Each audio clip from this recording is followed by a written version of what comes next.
We here on Autogefuehl tell you all about you need to know about the VW Golf GTI in the 8th generation. This all-new Golf generation has the famous sporty trim, red and sporty, and everything you need to know in exterior, interior, and let's say the prospect of the driving experience. And we also compare the new GTE and the GTD. And now join us, Thomas in front of the camera, Holger behind, in full HD, full screen, and full length. Let's go.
In the front, the all-new Golf generation has the different shape of the headlamps. That's the main characteristic, and also stronger hood here, but in general a rather evolutionary change.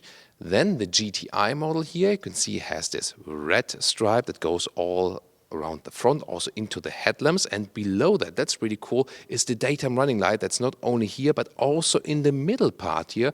That's really fancy, and it's also working while driving indeed.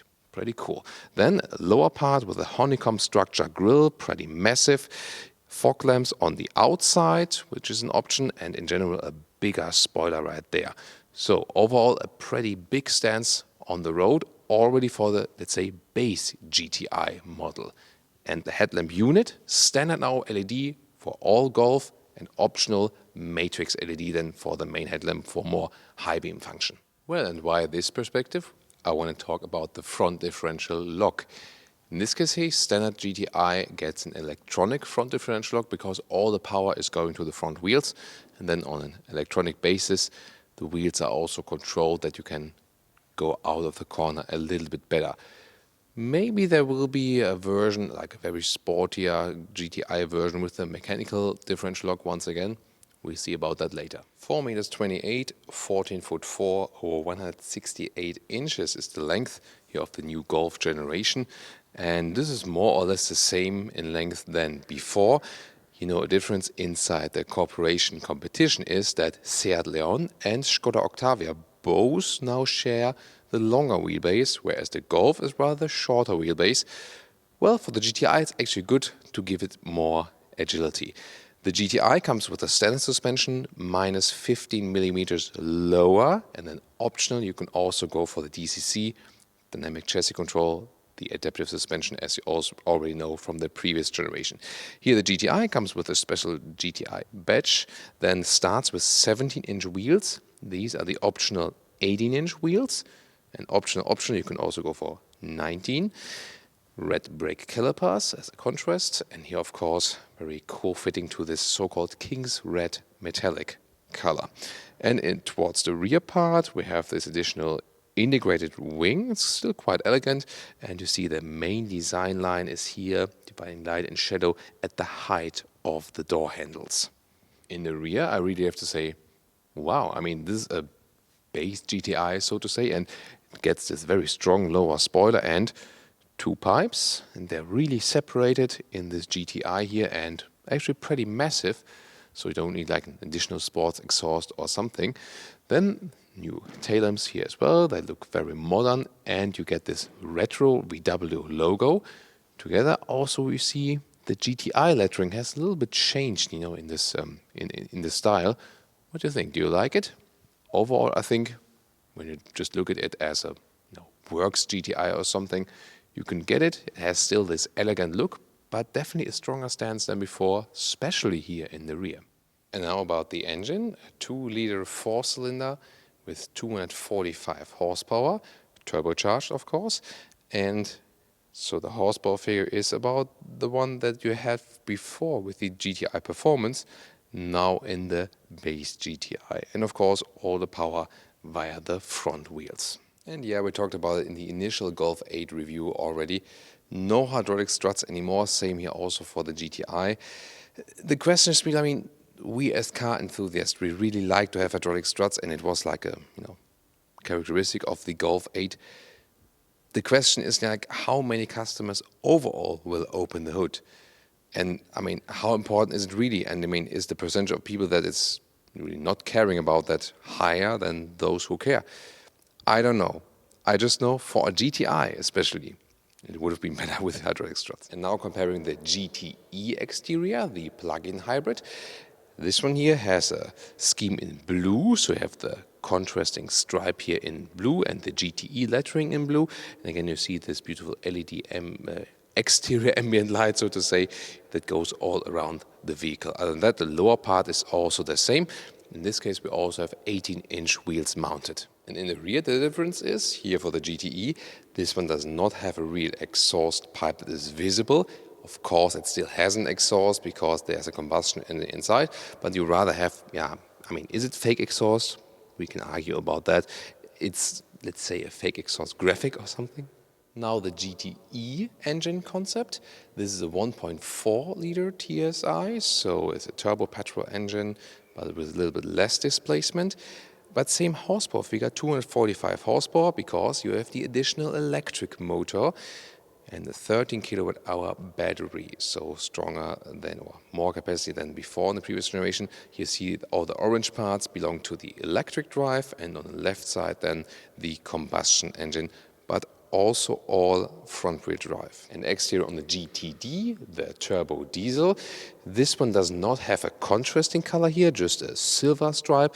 And again, you can see when it doesn't have a contrasting color, you can see more of this LED lighting, I think. As for the color, I mean, if it's like red, white or gray, this can be, of course, bought for every version, but we have a little bit more variety.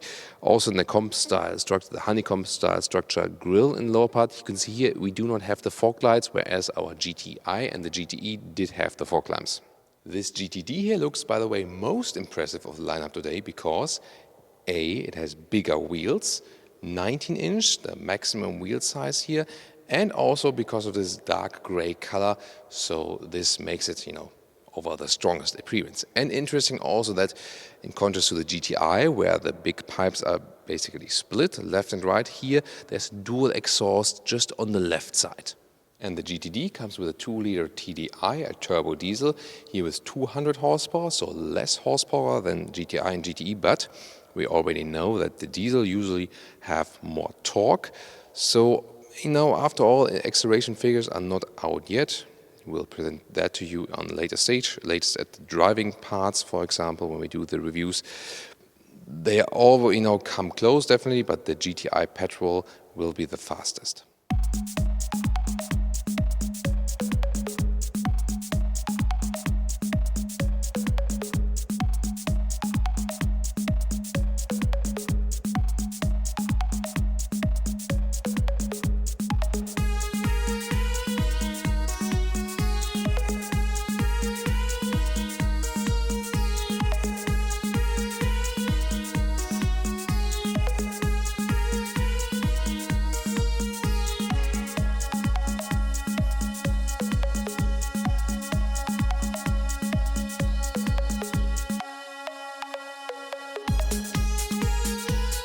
Golf car key is pretty slim and also has this capacitive button style, so to say. And you also have keyless entry, put your hand on the outside to close it. Then also the side mirrors flip in and they also go up. So it's really cool and very even. When you put your hand on the inside of the door handle, then of course the mirrors also flip out again. You also have this hole in here for the standard key. I'm not sure why they did it in that way, probably to save a part that you can, that you don't have to pull it apart. When it's all closed, you have to actually pull the whole part out when you then want to use the manual function. So that's the way it opens, and that's of course cool, a nice solid door closing sound. That's still the same with the Golf. And in the front, The inside of the doors are still with a soft touch as well. Reasonable space at the inside of the doors here for the door pockets, so you can put a lot of even bigger stuff there, no doubt. And then there's this honeycomb scheme also here at the decor elements, and we'll find it all over the interior.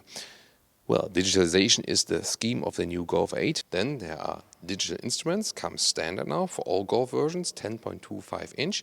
The GTI gets the special steering wheel with perfect structures at the side and GTI badge with the red contrast below. Left side you control the cruise control. You can also get an adaptive cruise control optional. Right side then to control the digital instruments. And the seats are really very special. First of all, you have typical Golf GTI checkered structure, or sometimes also called scale paper.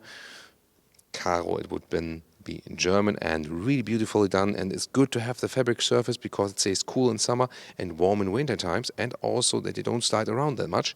Inside then with some Alcantara inserts, microfiber, really cool, and integrated head restraint already, so it looks really fancy.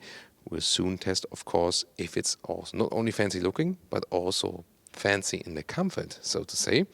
And let's get inside. By the way, you also have aluminum pedals, as it should be for Golf GTI.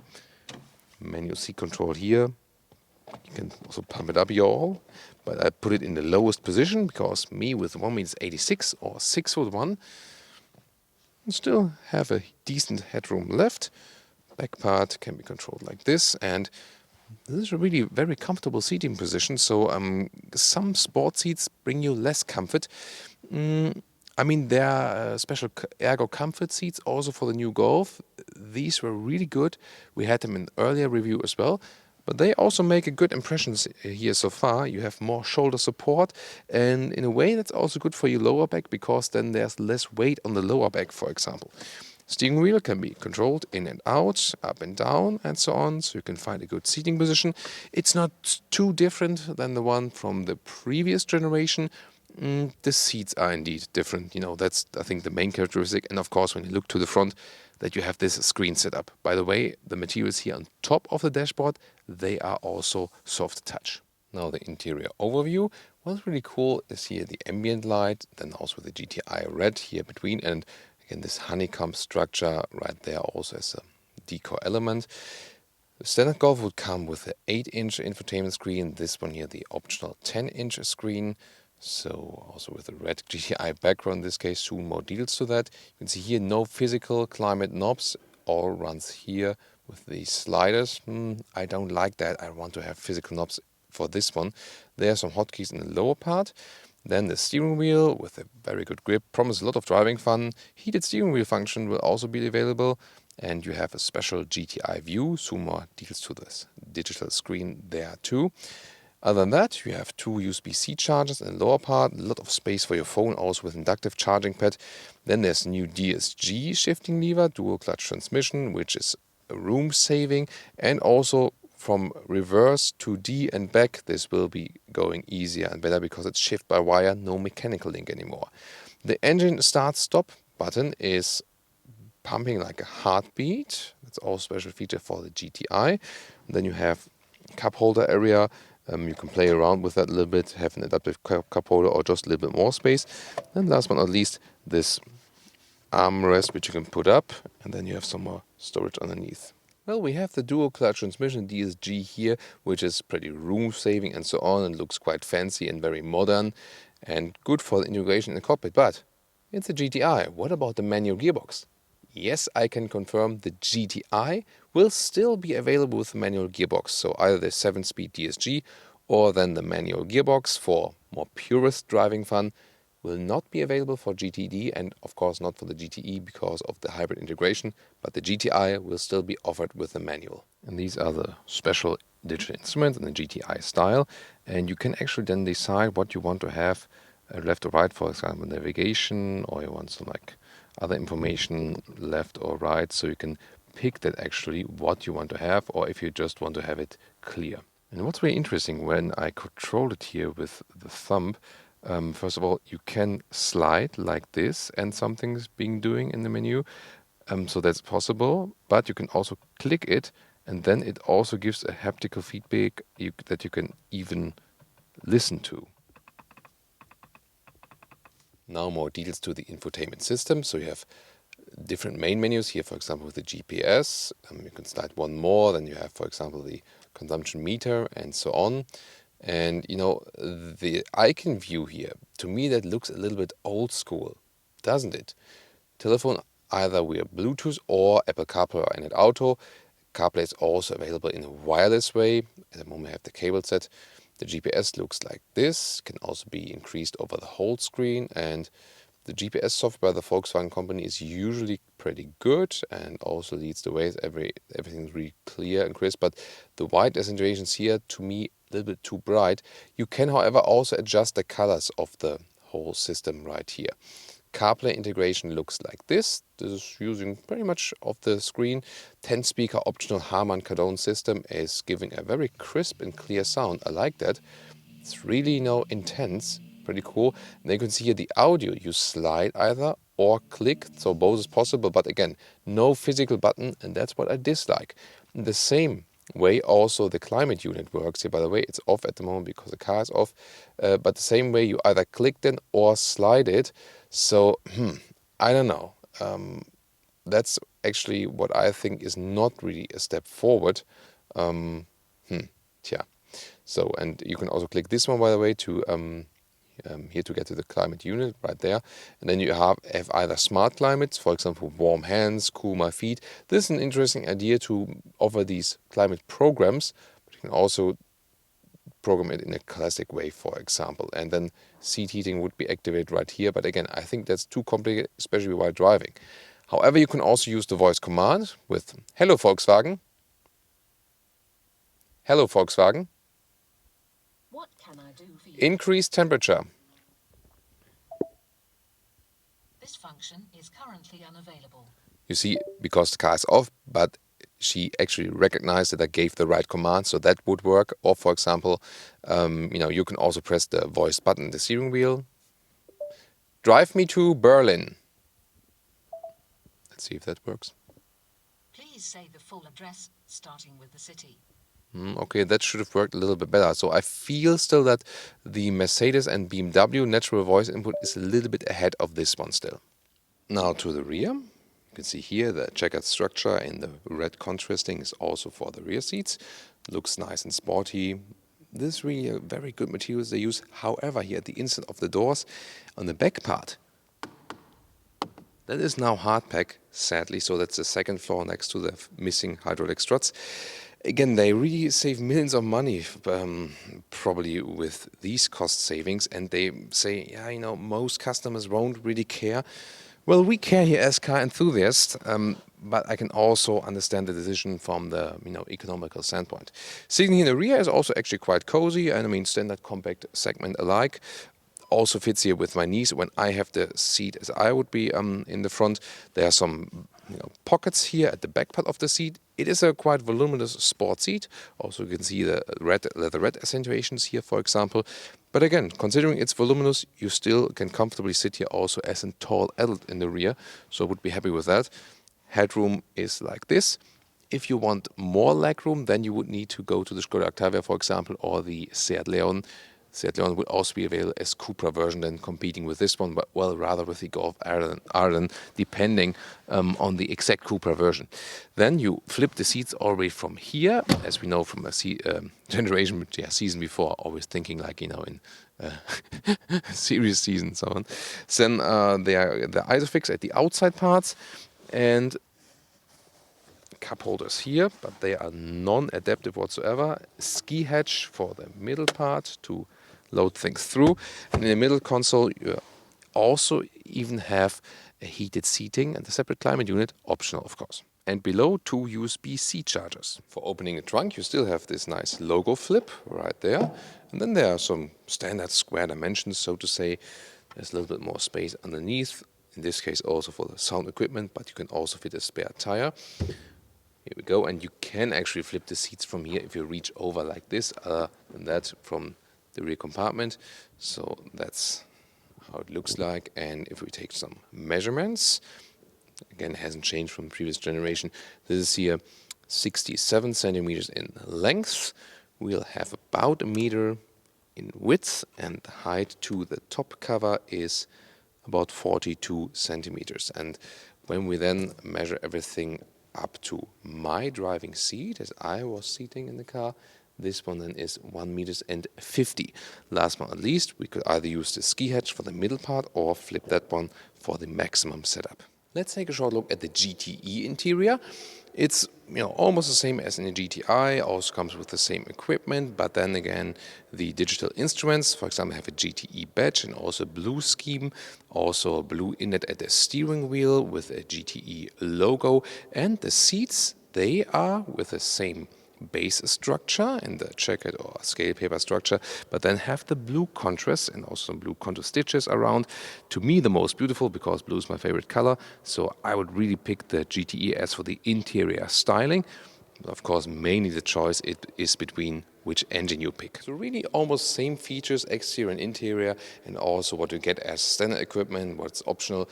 Most is the same for GTI, GTE and GTD. It's really about the color nuances. And of course, the engine choice, as we talked about earlier. Here, a rather blue screen setup here, for example, for the instruments, and the seats with gray nuances. So you have the same structure in this checkered structure or the scale paper structure, but then in gray with the same very nice sport seats with the integrated head restraint. So what's your favorite interior-wise for today? GTI, GTE or GTD? And now to our conclusion for today with the all-new VW Golf GTI and the siblings, the GTE and the GTD. Well, in general, the rather evolutionary change of the base Golf is here a little bit different with the GTI. The new GTI looks actually stronger than before with a front design and of course this daytime running light. This is something with really fancy in the front right there. And I think also that the rear with the spoiler and with the big exhaust, that looks almost as a top sporty GTI version before, now in the base GTI, so pretty fancy as for that. The interior, more has been done there, especially as for digitalization.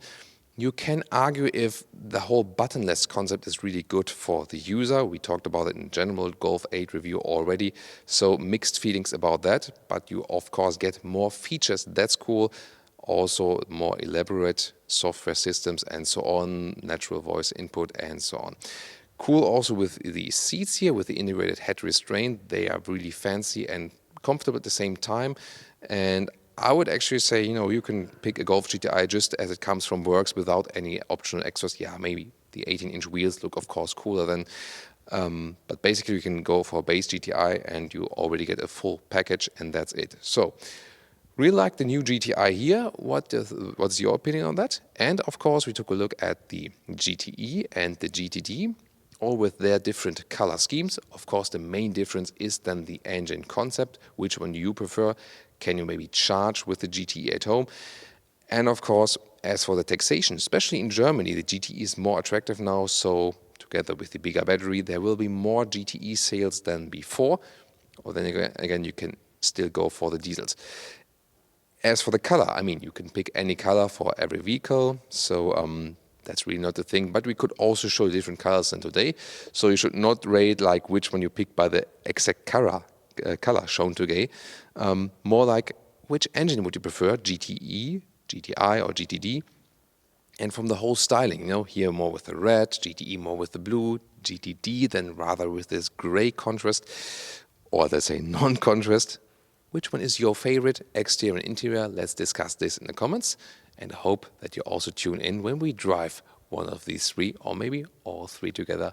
We'll see you there.